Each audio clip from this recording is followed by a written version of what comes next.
I'm honored to be here, joined by three incredible thought leaders as we continue to think about how to build flourishing Jewish communities.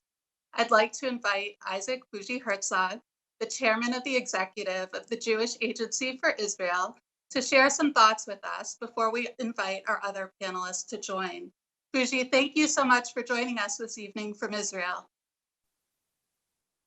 Thank you, Dena. It's a huge pleasure to be here and, of course, to follow such an incredibly interesting discussion between two illustrious thinkers, Professor Putnam and Mrs. Parker. It was really fascinating because it touched upon the core issue that brings us all together in this very distinguished gathering of the Jewish Federations of North America, the Federation Together and Jewish Together.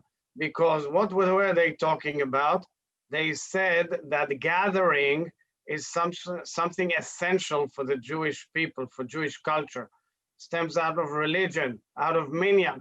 And the question will be, how post-COVID will the minyan function? How will communities function? And we, being the Jewish Agency for Israel, a major strategic partner and ally of the Jewish Federations of North America, we feel that this change must be met by new, fresh ideas, which will span throughout the Jewish world. We've seen it together with JFNA when we assisted now Jewish communities all over the world in their plights. We see it together now when we are dealing with a new resolution to bring thousands of new Ethiopian Olim immigrants to Israel. And we see it now when we work together with JFNA on our emissaries in the communities, the Shinshinim, or when we deal with the impact of what it is to be Jewish and Ami Unity programs within Israel, influencing the knowledge of Israelis about the Jewish world. So I want to wish each and every one of you great success in these deliberations, good health. We're very proud of this partnership, and we should deal now together out of this conference with the next steps as we emerge, hopefully, from this crisis in the next few months. Thank you, Bougie. I am so pleased to invite our other two panelists to join now. Erika Rudin-Luria, the president of the Jewish Federation of Cleveland, and Aliza Kline, co-founder and CEO of OneTable. So our next question will be for Aliza and Erika. We just heard from Priya, Professor Putnam, and Bougie about the power and importance of connection and community. As influential Jewish leaders and innovators, could you talk about how you are working to inspire connection through your current roles? Erika, would you mind going first? Sure, thank you very much. It's great to be with all of you and all of you in the communities out there. Connecting people and building community is at the core of everything we do at the Jewish Federation of Cleveland, not just at the Federation, but in the Cleveland Jewish community. And if there was any doubt of its importance, the pandemic has erased all of that doubt. Because while our buildings have been largely closed, our Jewish community has worked to remain open and engaged. Much of our strength and resilience as individuals come from being part of something greater. It's what keeps us from feeling isolated and alone, and it's what reassures us. So we've had to re-envision how it is community can be present in people's lives. And Aliza, how about you? Thanks for inviting me here. The topic of connection has driven basically my entire career and all that we've been spending our time working at OneTable as well from our inception, but things are so different now. Prior to COVID, a typical Shabbat dinner hosted through the OneTable platform with 10 to 15 people crammed into an apartment with a big festive meal. It was, for some people, kind of a periodic opportunity to get together and incorporate Jewish practice into their lives. And we've seen a dramatic shift in all of that. So there are new opportunities that can happen. And I think that is exactly the message, that as the Jewish community, we can say, hey, we see you and we know that this is hard. And how might this make a difference for you in a way that works for you on your terms? And the result has been that prior to COVID, there were about 200 to 250 dinners every week through OneTable. We are now averaging 400 to 600 dinners every week. So we see that people are really hungry for connection, and it's a matter of providing the means and the reminder that they can actually do it for themselves through Jewish practice and ritual. That's wonderful. Erika, in leading one of the larger federations in North America, would you reflect on some of the challenges and opportunities you have faced as a leader during the pandemic? And if you're able to share, how are you preparing for what comes next in your community? Sure, thank you. It's been fascinating because I think regardless of whether we're talking about OneTable or the Jewish Agency, Israel or the United States, I think we're facing so many of the same similar challenges. So one of the largest challenges that I see are mental health and resiliency. And how do we keep up the resilience of the community? You know, in terms of the future, we have many conversations within the community, within the federation, about what is it that we want to envision for our future. And we talk about it in terms of what do we want our children to tell our grandchildren about how we acted today.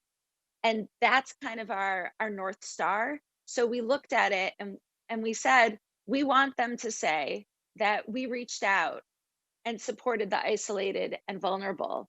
We left no one behind. We made sure that no one needed to take time off from Jewish life because of the pandemic. And we have a list of kind of those visions, which are our goalposts, to make sure that regardless of what happens during the next few months, the pandemic we can't control, we believe we can control our actions and how our community experiences much of it. Bougie, how has technology, especially during the pandemic, helped to build social connections between diaspora communities and Israel? And is there anything in particular during this difficult time that has inspired you? So first of all, clearly the silver lining, one of the silver linings of this era is the upgrading of the digital platforms serving communities in the entire Jewish world. We, for one, we work in 66 countries around the globe, serving Jewish communities wherever they are, from small to big.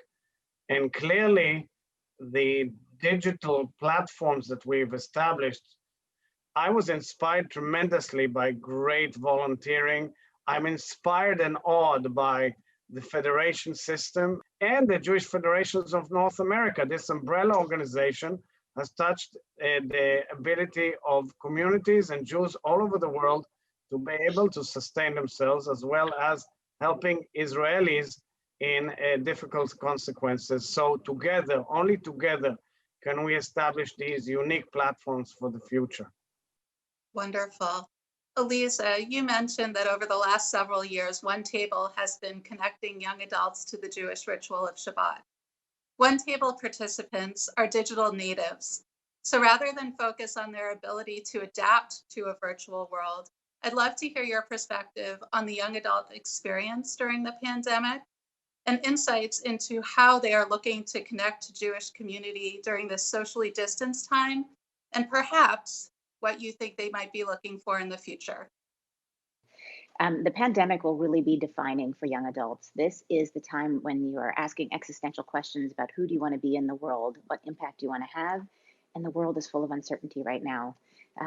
So the impact specifically for people in their 20s and 30s is really disproportionate. On the one hand, they may be at generally lower risk for some of the physical repercussions of the pandemic, of coronavirus, but the mental health impacts can have very long-term implications. And I'll say that the research and our lived experience has exposed multiple truths really at the same time. So on the one hand, similar to what Erika said, that there is an alarming 2/3 of our participants are reporting heightened depression, anxiety, and hopelessness. And at the same time, on the other hand, an even higher percentage, 3/4, have expressed increased gratitude for what they have in life, and they express that often for a desire to protect others. One of my favorite examples is a host in Nevada, was hosting a socially distanced outdoor dinner, and she requested a tape measure so that she could set up her picnic in a way that was really going to protect everybody. That's not normally what we think of when you set the Shabbat dinner table, but it is enabling people to feel safe and connected. And I love the example of caring for others. Let's imagine it's 2 years from now. B'ezrat Hashem, we are gathered together for a General Assembly in a post-pandemic world. What do you hope we will have done together as a community to advance our efforts to build flourishing Jewish life? I really hope that the trust that has now been established between so many of our organizations, between federations, between JFNA, between Jewish Agency and organizations like OneTable, that we all see that we're in this together, made that trust bloom and deepen so that when we look back, we're in a much better place than we were even when it started as a community. What I hope in 2 years' time is that B'Shana Haba B'Yerushalayim will be at least in 2 years' time, meaning seeing all of you in Jerusalem, hopefully in 2 years' time, that we all can at least meet and gather together, pray together, and discuss the future and the well-being of the Jewish people and the state of Israel. Naturally, things won't be the same, meaning there will be many changes in humanity and many changes in communal life and many changes in the Jewish world. Thank you. Those were both just beautiful, what Bougie and Aliza both said. As Aliza was talking about a tape measure, I was thinking, what if we consider a retractable tape measure? Because could this pandemic be a time where people really understand the value of person-to-person connections and relationships, where people understand that one person's action can have a positive or negative impact on others around them? And I think that if we are able to demonstrate that the Jewish community is a source of strength and meaning and impact and resilience, then we will be a stronger and flourishing community. Beautiful. Well, thank you, Bougie, Aliza, Erika, for sharing your insights and wisdom with us this evening. How blessed are we as a community to have such exceptional leaders like all of you. You've given us so much to think about in the weeks and months to come. As we imagine being together again, you are tremendous partners, and we greatly appreciate your leadership and everything you do for the Jewish community.